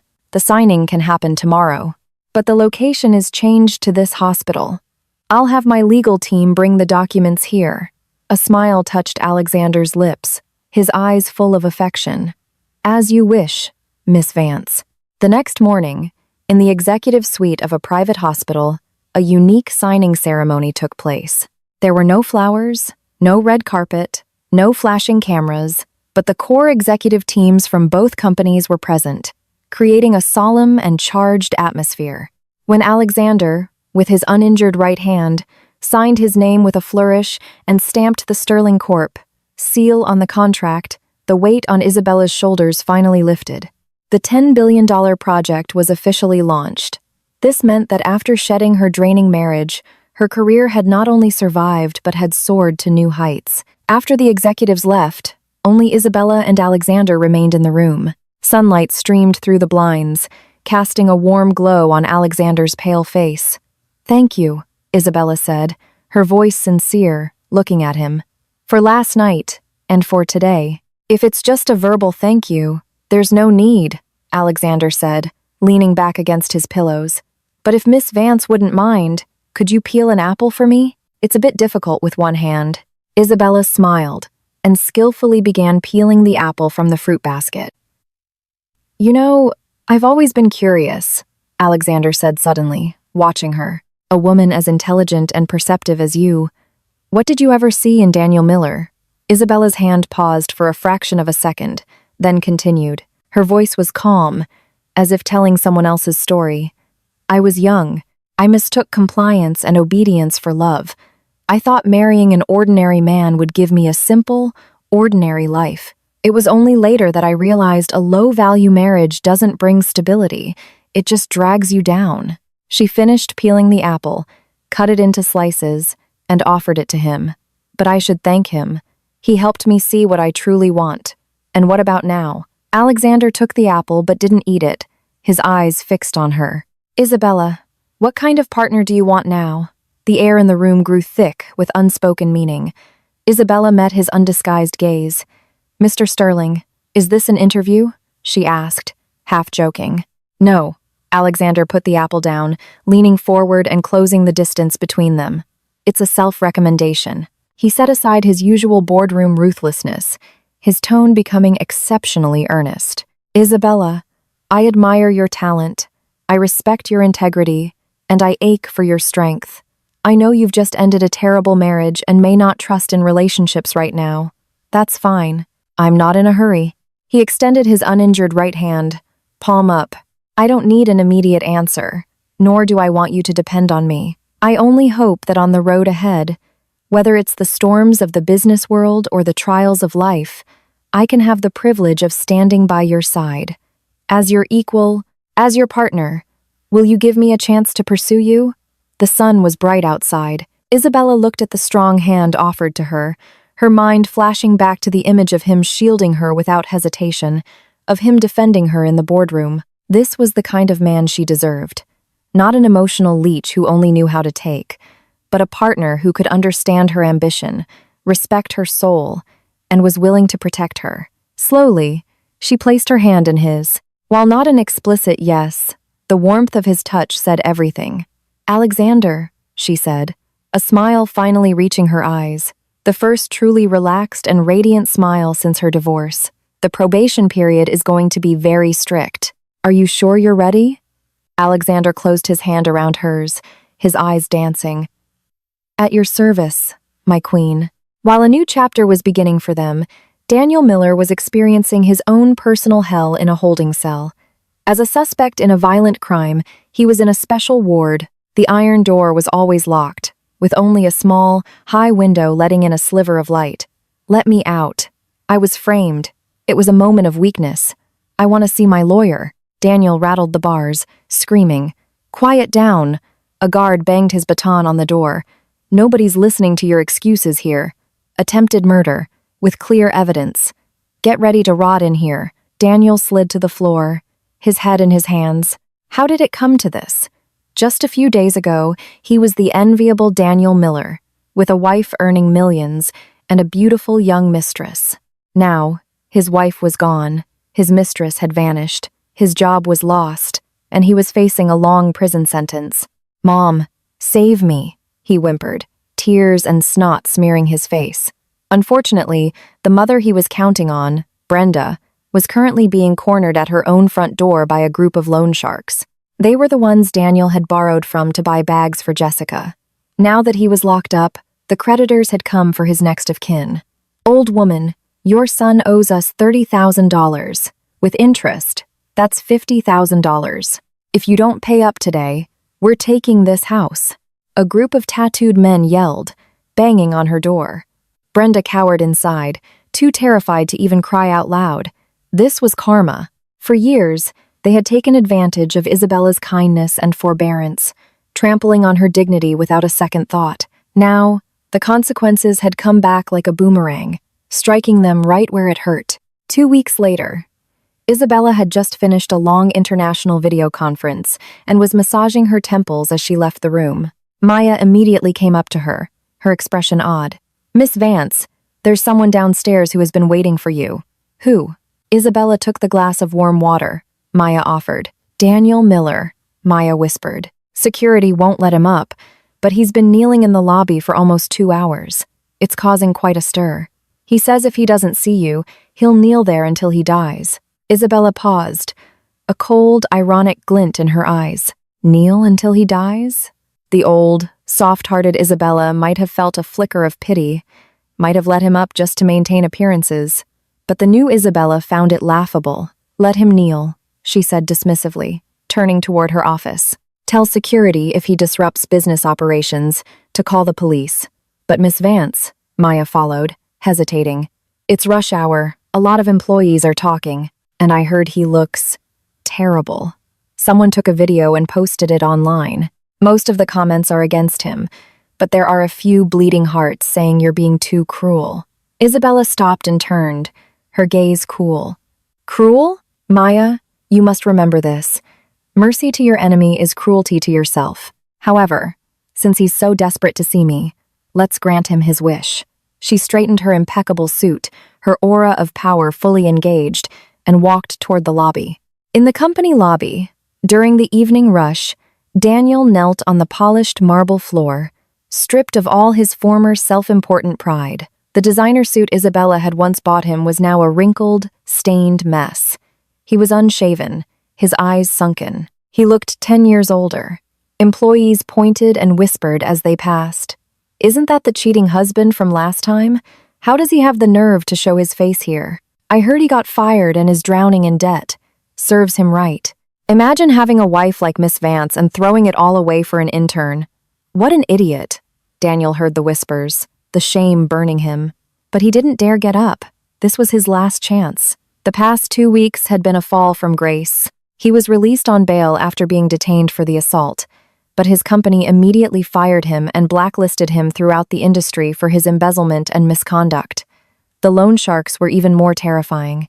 To pay them off, he had sold his car and even stolen the deed to Brenda's old house to use as collateral, but it was a drop in the bucket. And that bitch Jessica had taken his money and disappeared, rumored to be working in some seedy club down south. He had nothing left. He could only come back and beg Isabella like a stray dog. "Izzy!" Seeing the elevator doors open and the regal figure emerge, Daniel's eyes lit up. He shuffled forward on his knees. "Izzy, you finally came to see me." Isabella stopped 3 meters away, looking down at him as if he were a piece of non-recyclable trash. "Daniel, if you're here to put on a melodrama, you've chosen the wrong audience." Her voice was quiet but held an authority that silenced the bustling lobby. "Izzy, I was wrong. I was so wrong," Daniel wept, tears streaming down his face. "I've had a lot of time to think. I was a fool, led astray by that witch, Jessica. I've cut ties with her, completely. All I can think about now is how good you were to me. Let's get back together, please." He tried to grab the hem of her suit, but a security guard swiftly intervened. "Get back together?" Isabella laughed, as if she'd heard the world's greatest joke. "Daniel, do you have amnesia? 2 weeks ago, when you came at me with a knife in that restaurant, were you thinking about getting back together then? Or is your idea of getting back together just finding a meal ticket to pay off your debts?" his true motives exposed. Daniel's face fell. No, that's not it. I really love you, Izzy. We were married for 3 years. For the sake of our past, please, give me one more chance. I swear, I'll listen to you. I'll be your slave. Enough, Isabella cut him off coldly. Your love is too cheap, and I can't afford it. As for our 3 years, she took a step forward, the click of her heels echoing on the floor, each step landing like a blow on Daniel's heart. On your mother's birthday, when I was being humiliated by everyone, when your mother treated your mistress like a guest of honor, you stood by and said nothing. In that moment, our 3 years of history died. Daniel, adults have to pay for their choices. You chose betrayal and vanity. Now you have to live with the consequences of having nothing. You want me to be your savior? In your dreams. Without another glance, she turned to the head of security. From now on, if this man appears within 500 meters of this building, call the police immediately and file a harassment complaint, and save today's security footage. If any misleading rumors appear online, we will proceed with legal action. Yes, Miss Vance, the guard replied smartly. At his signal, several guards moved in, grabbing Daniel and dragging him out like a sack of garbage. Isabella, you can't be so heartless. You'll regret this. I'm your husband. Daniel's desperate screams echoed through the lobby, but they no longer stirred a single emotion in Isabella's heart. She turned and walked to her private elevator, Maya close behind, her eyes shining with adoration. Miss Vance, you were incredible just now. That's exactly how you deal with a scumbag like him. Isabella's expression was calm, as if she had just disposed of a minor inconvenience. Incredible? That was just damage control. The elevator doors closed, sealing out the noise. Isabella looked at her sharp, professional reflection in the mirrored walls and let out a long, slow breath. It was finally, completely, over. With the Daniel episode behind her, Isabella had little time for reflection. Project Olympus was entering its crucial phase. At 8 p.m., in Alexander Sterling's office, he was reviewing the progress report Isabella had sent over. The bandages were off his arm, replaced by a small waterproof dressing. Your efficiency is truly remarkable, Miss Vance, he said, closing the file and looking up with a smile. In just 2 weeks, you've not only won over the toughest investors but also secured the government permits ahead of schedule. You flatter me, Mr. Sterling. Since I took Sterling Corp's investment, it's my duty to deliver a satisfactory result, Isabella replied professionally, though her tone was softer than before.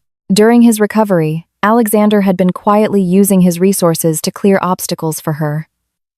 A silent, powerful support that made her feel more secure than she ever had.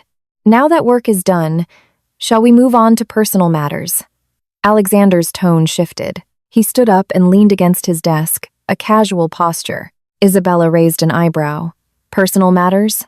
I heard Daniel Miller caused a scene at your office today, Alexander said, his tone light but his eyes holding a cold glint. Do I need to have someone create more trouble for him? Perhaps his loan sharks could become a bit more insistent. Isabella smiled. You certainly have good sources, but no, thank you. He's a social pariah now, not worth dirtying your hands. Besides, she added, meeting his gaze, I've already given him my final answer. From now on, our lives are parallel lines that will never intersect. Good, Alexander nodded. He then took a small, elegant velvet box from his pocket and offered it to her. What's this? Isabella asked, surprised. Open it. She took the box, and upon opening it, found a stunning, uniquely designed diamond necklace. The main stone was a rare pink diamond, surrounded by smaller white diamonds, fashioned in the shape of a phoenix taking flight. I bought it at an auction abroad. It's called Phoenix Rising, Alexander said, his gaze deep and steady. I felt it was perfect for you right now. Reborn from the ashes, more brilliant than ever. Isabella's heart trembled. Phoenix Rising. This wasn't just a necklace. It was a testament to his understanding of her journey. He understood her pain, but more importantly, he understood her pride. Alexander, this is too much, she said, instinctively trying to refuse. Keep it, he said, placing his hand over hers. His palm was warm. Consider it a gift to celebrate the successful first phase of Project Olympus, or a small bribe during your probation period. His deep eyes were filled with a playful, affectionate light. Isabella looked at him, the defenses around her heart softening once more. She took the necklace, and instead of refusing, she turned, lifted her hair, and exposed the graceful nape of her neck. In that case, would you mind helping me put it on? The smile in Alexander's eyes bloomed. He took the necklace and gently fastened it around her neck, his fingertips brushing against her warm skin, sending a subtle spark between them. Click. The clasp was secure. He didn't pull away immediately, instead leaning in to whisper in her ear, "Beautiful. You look beautiful wearing it, Isabella." The warm breath on her ear made her cheeks flush. Just then, there was a knock on the office door. "Mr. Sterling, there's an urgent document that needs your signature." The door opened, and a secretary saw the intimate scene, nearly dropping her files. She immediately spun around, covering her eyes. "I'm so sorry. I saw nothing. Please, continue." The door shut with a soft bang. Isabella cleared her throat, about to pull away, but Alexander smoothly wrapped an arm around her waist. "Why run?" he murmured, with a low chuckle. "Since we've already been misunderstood, we might as well make it real." Isabella shot him a look that lacked any real heat. "Alexander, this is your office? Then let's go somewhere else," he said agreeably. "I hear there's a new French restaurant by the river. Would you do me the honor?" Isabella looked at his hopeful expression and finally broke into a smile. "All right, but this time, it's my treat. I have to make up for such an expensive gift. The honor is all mine." Meanwhile, in a dilapidated apartment in another corner of the city, Daniel lay on a moldy mattress, staring blankly at the ceiling. A loud banging came from the door, accompanied by vulgar curses. "Daniel Miller, you got the balls to borrow money? You better have the balls to open the door. I know you're in there. If you don't pay up, I'll kill you." Daniel flinched and pulled the covers over his head, shivering. He regretted it. He truly regretted it. If he hadn't been so foolish, if he had just stood up for Isabella at that dinner, even once, he would still be the distinguished Daniel Miller, living in a penthouse, driving a luxury car, the envied husband of Miss Vance. But now, everything was gone, and his mother, Brenda, his supposed last hope, was sitting amidst the wreckage of their living room, sobbing and cursing. "That heartless Isabella, that ungrateful monster. She sees us suffering and won't lift a finger to help. I knew we shouldn't have let Daniel marry such a domineering woman. If he'd married someone obedient, even a poor one, we wouldn't be in this mess." She still didn't understand. The one who had driven them to this point was never Isabella's strength, but their own insatiable greed and shamelessness. Hearing his mother's wails, Daniel felt a surge of irritation. He threw off the covers and stormed out. "Stop crying! It's so annoying. If you hadn't insisted on putting Jessica in that seat, if you hadn't tried to put Isabella in her place, would I be in this situation? This is all your fault. You ruined me." Brenda stared at him, stunned. "You're blaming me? You ungrateful child. Who was I doing it for? I was trying to help you save face, to put you on top of that woman. You're the one who was too weak to control your wife, and now you blame your own mother? Why is my life so miserable?" The sound of their argument, mixed with the banging on the door, echoed in the cramped, squalid room, a symphony of irony and absurdity. This was the dignity they had schemed for, the ending they had so carefully engineered. In the glittering French restaurant across town, Isabella raised her glass, clinking it gently against Alexander's. The red wine swirled, reflecting her confident, serene smile. The past was dead, the future was bright. In that moment, she had finally and completely escaped the swamp that was the Miller family, striding confidently toward her own brilliant destiny. The candlelight in the French restaurant flickered, highlighting Isabella's elegant features. She swirled the red wine in her glass, looking at the refined man across from her, and the last remnants of negativity from the Daniel saga finally dissipated. "What are you thinking about?" Alexander asked, having already cut his steak and seamlessly swapped his plate with hers. Still bothered by that piece of trash? Isabella speared a tender piece of beef and shook her head. "No.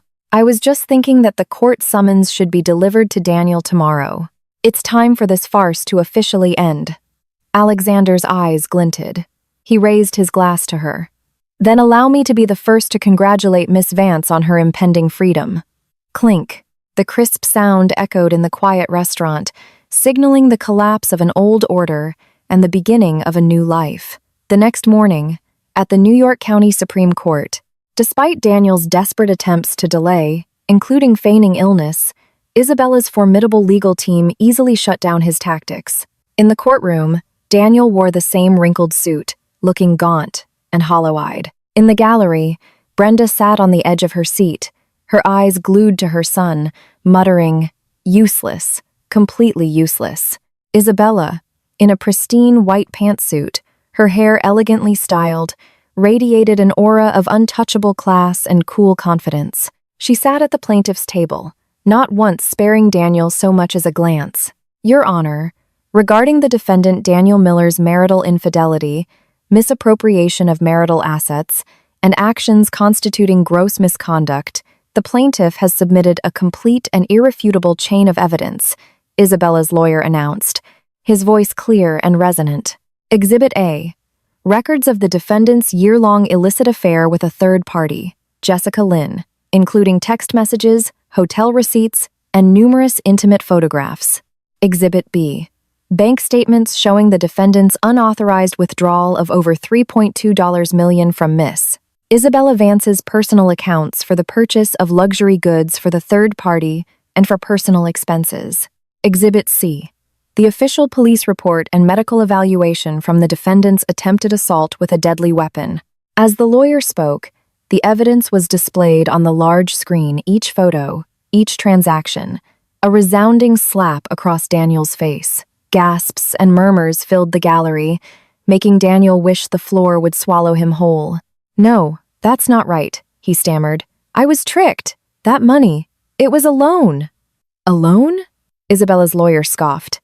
"Do you have a promissory note, Mr. Miller? A repayment plan? Using your wife's hard-earned money to buy your Mistress Hermes bags and diamond rings is what you call a loan?" Daniel was speechless, his face turning a deep shade of purple. Brenda couldn't contain herself. "That was for household expenses. I'm his mother. What's wrong with a wife's money being spent on her family? It's only right. Order." The judge banged his gavel. "Any further outbursts from the gallery will result in removal from the court." Brenda shrank back, silenced but glaring venomously at Isabella. The rest of the trial was a one-sided slaughter. Daniel's bargain bin lawyer was powerless against the mountain of evidence, feebly repeating pleas for mediation. The defendant's actions constitute a severe breach of marital duty. The judge read the final verdict, each word a death knell for Daniel. Given the pre-existing prenuptial agreement, the defendant's status as the at-fault party, and his malicious transfer of assets, the court rules as follows. 1. The divorce between plaintiff Isabella Vance and defendant Daniel Miller is granted. 2. The defendant, Daniel Miller, will receive no portion of the marital assets. He is entitled to no spousal support. 3. The defendant is ordered to repay the plaintiff the $3.2 million of misappropriated funds, plus an additional $100,000 in punitive damages. 4. All other claims by the defendant are dismissed. Bang. The gavel fell. Daniel collapsed in his chair, his eyes vacant. A net worth of $0 and a debt of $3.3 million.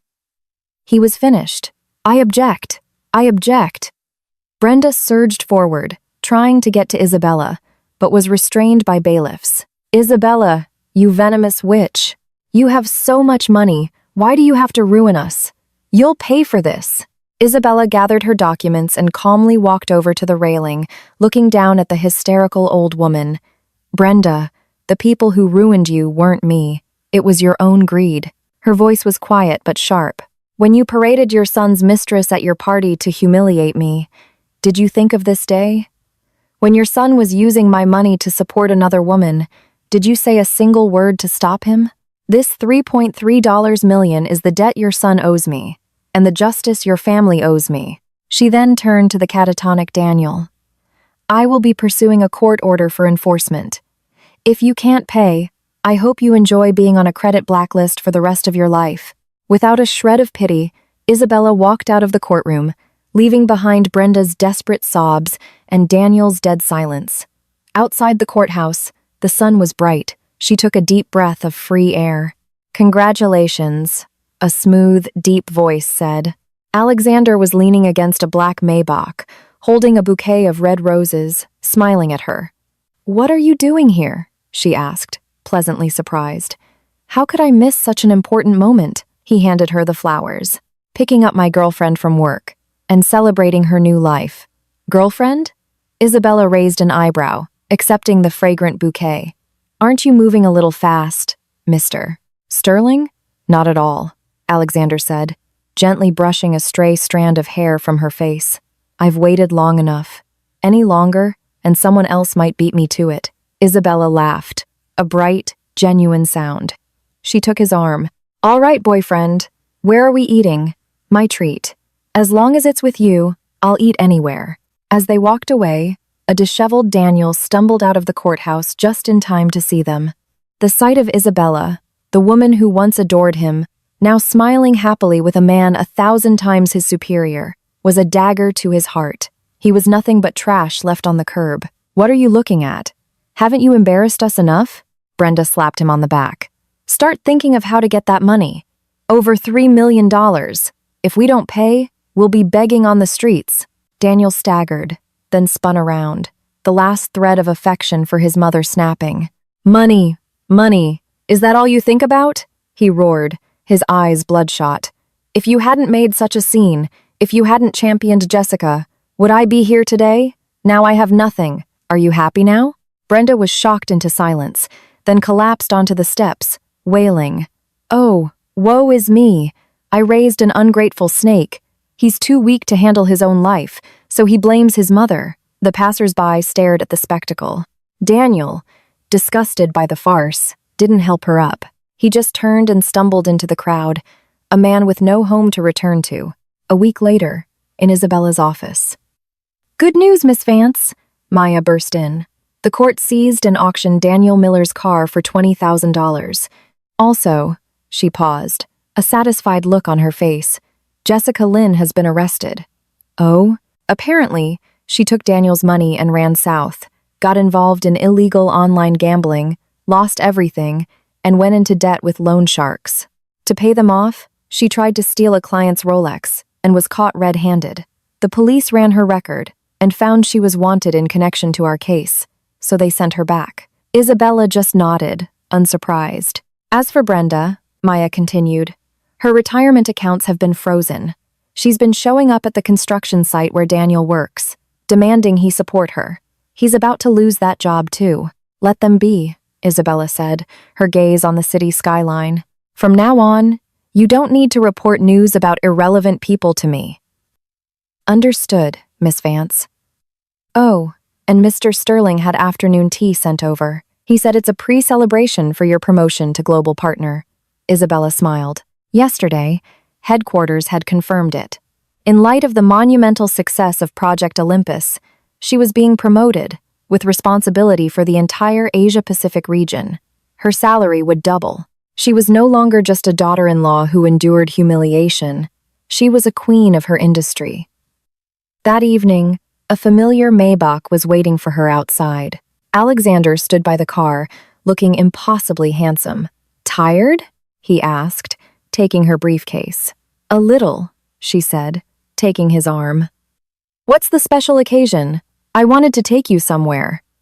The car stopped at a private marina. A luxurious white yacht named Phoenix was docked there. "I told you, you're like a phoenix rising," Alexander said, leading her aboard. "A promotion gift. I figured you'd prefer the freedom to go anywhere over more jewelry." Standing on the deck, the wind in her hair, the city lights glittering on the water, all the past pain and betrayal seemed to melt away. "Thank you, Alexander," she said, her voice thick with emotion. "Thank you for coming into my life." He wrapped his arms around her from behind. "I should be thanking you, Isabella. Thank you for being so magnificent, and for giving me a chance." He held her close. "The past is over. From now on, you have me, your career, and all the beauty in the world. We have a long and wonderful future ahead of us." Isabella closed her eyes, leaning into his embrace, a blissful smile on her face. Yes, a long and wonderful future. The submissive woman she once was gone. In her place stood a woman with absolute control over her own destiny, and a love that was her equal. This was the life she deserved. The dim, moldy apartment smelled of instant noodles. Brenda clutched the court's final enforcement notice, her eyes hollow. "Mom, stop staring at it," Daniel said, walking in with 2 cheap beers. The dust of the construction site still clung to his clothes. $3 million, Brenda mumbled, then looked at him with desperate eyes. "Daniel, go beg her. We were married once. She's so rich. What's a few million to her? If you just grovel, she'll take pity on you." "Pity?" Daniel laughed humorlessly. "Mom, didn't you see her in court? She looked at me like I was a dog. She's not the same woman anymore. Then what do we do? Am I supposed to collect cans to pay this off?" Brenda wailed. "It was that Jessica, that homewrecker. I knew she was bad news." Daniel's hand tightened on the beer bottle. At the mention of Jessica's name, a deep hatred filled his eyes. If he hadn't been so vain, if he hadn't let his mother humiliate Isabella at that party, he would still be living the good life. But there were no if-onlys in life, only consequences. Half a year later, at the Global Financial Summit in New York, the spotlight was on one person. And now, please welcome this year's winner of the Most Influential Investor Award, and our keynote speaker, global partner at TS Aspen, Miss Isabella Vance. Amid thunderous applause, Isabella walked onto the stage, radiating power and confidence in a deep blue suit. "Good afternoon, everyone," she began. 2 years ago, someone told me a woman's place in the wolf pit of investment banking was merely decorative. Today, with TS Aspen's performance in the Asia-Pacific region, I'm here to tell you that gender is the biggest glass ceiling in the business world, and it's made to be shattered. In the front row, Alexander watched her, his face alight with pride. This was his love, his queen. Later, at the reception, a commotion at the door drew everyone's attention. A ragged, desperate-looking man was trying to force his way in. "Let me in! I need to see Isabella Vance. I'm her ex-husband." It was Daniel. He looked like a completely different person, broken and crazed. "Isabella, you're so rich. Why did you have to ruin me? My mother is sick. She needs surgery. Give me $50,000. No, $10,000. I'm begging you." The crowd murmured in disgust. Isabella turned, her expression unreadable. She walked toward him, her voice cold as ice. "Daniel, this is a financial summit, not a public toilet for you to air your dirty laundry." "Izzy, please help me," he cried. "The construction boss ran off with our pay. My mom had a stroke. You used to feed stray cats. You're a kind person. Treat it like charity. Kindness is reserved for those who deserve it," she said. She turned to a security guard, handing him a business card. "Improve security. We can't have this kind of filth polluting the venue." As she turned to leave, Daniel, seeing all hope was lost, pulled out a rusty fruit knife. "If you won't let me live, then none of us will," he screamed, lunging at her. In a flash, Alexander was there. A swift kick broke Daniel's wrist, sending the knife flying. In a second, he had Daniel pinned to the floor, his voice a low, dangerous growl. "You want to die?" Security swarmed and dragged the screaming Daniel away. The chaos subsided. Alexander turned to Isabella, his fury replaced by deep concern. "Are you all right?" She shook her head, a warmth spreading through her chest. "I'm fine. Thank you, Alexander. Protecting you is my instinct," he said, taking her hand. He then addressed the stunned guests. "My apologies for the disturbance. That man was my fiancé's ex-husband. As you can see, her decision to leave him was the best one she ever made." "Fiancé?" Isabella looked at him, surprised. Alexander smiled, then dropped to one knee. He opened a small velvet box, revealing a brilliant pink diamond ring. "Isabella, I was going to wait, but that moment just now made me realize I don't want to wait another second. I want to stand by your side, officially, and protect you from all the storms. Will you marry me?" Tears filled Isabella's eyes. This man had healed her. had shown her what true love and partnership looked like. The room erupted in applause. Say yes, say yes. With a radiant smile, she nodded. I will. 1 month later, Daniel Miller was sentenced to 5 years in prison for attempted murder. Brenda, homeless and alone, ended up in a public shelter. Jessica Lynn was still serving time for theft. The wicked had received their just deserts, and Isabella stood in the T.S. Aspen headquarters, looking out over the city. On her desk was a wedding invitation with her name and Alexander's. Her phone buzzed.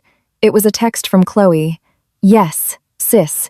This is the ultimate girl boss ending. So proud. Isabella smiled. Alexander appeared in the doorway, the sunlight framing him like a halo. Ready to go, Mrs. Sterling-to-be? He asked, holding out his hand. She walked over and placed her hand in his. Always. Outside, the sun was setting, painting the sky in shades of gold and rose. Her golden age was just beginning. 1 year later, at the Peninsula Hotel, the wedding of the century was underway. The guest list was a who's who of the business world. Isabella, in a breathtaking custom-made gown, walked down the aisle toward Alexander. 2 years ago, she had walked out of a party, alone and humiliated. Today, she walked toward her future, surrounded by love and admiration. As they exchanged rings, she whispered, "Thank you for showing me that the best love is one of equals, a partnership that builds each other up." In a dark corner of the city, in a prison visiting room, Brenda looked at her son, a hollowed-out shell of a man. "Daniel, my son," she sobbed, "I'm living in a basement, eating scraps. Isn't this what you wanted, Mom?" He replied, his voice dead. "You're the one who started all this. You ruined me." The visiting time ended. As Brenda walked out of the prison, the news on a public screen showed Isabella's wedding. The headline read, "Investment Queen Isabella Vance marries. Sterling Corp. presents billion-dollar dowry." Brenda stared at the screen, tears of bitter regret streaming down her face. If only she had shown her daughter-in-law a shred of respect. In another part of town, Jessica Lynn, her hands raw and chapped from cheap shampoo, was working as a hair washer in a seedy salon. She saw the same news report and the beautiful bride. The cheap cloth in her hands fell to the floor. The woman she had once scorned was now living a fairy tale, while she, who had banked on her youth and cunning, was trapped in a nightmare. 5 years later, Isabella, now a legend in her field, was finishing a meeting. Miss Vance, her assistant, Maya, now a senior partner herself, said, "Your schedule for next quarter. Leave it on the desk," Isabella smiled, "and cancel my appointments for tonight. It's my daughter's birthday." Just then, the door burst open, and a little girl in a pink dress ran in. "Mommy!" Isabella's face lit up as she swept her daughter into her arms. "Sweetheart, what are you doing here? Daddy brought me to pick you up." Alexander stood in the doorway, holding a matcha cake, Isabella's favorite. He was even more handsome with age. "Mrs. Sterling, would you care to join us for dinner?" he asked with a warm smile. Isabella, holding their daughter, walked over and kissed him. "The honor is all mine." From the window, the setting sun bathed the city in gold. The pain of the past was long gone, replaced by a life more brilliant and fulfilling than she could have ever imagined. She had learned that true strength wasn't about never getting hurt, but about running forward, scars and all. And true happiness wasn't about depending on someone, but about knowing you had your own bread and finding someone wonderful to share it with. This was Isabella Vance's perfect ending.